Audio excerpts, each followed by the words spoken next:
Welcome back to another technical deep dive here in the debug zone. Today we're tackling a big question and breaking it down with us from other users. Hopefully this clears up some misconceptions and helps you get the answer you need. So buckle up, stay a little curious, and let's jump right in.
And that's a wrap.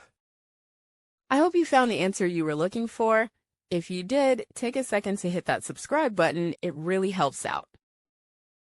And let me know in the comments which solution worked best for you. See you next time in the debug zone.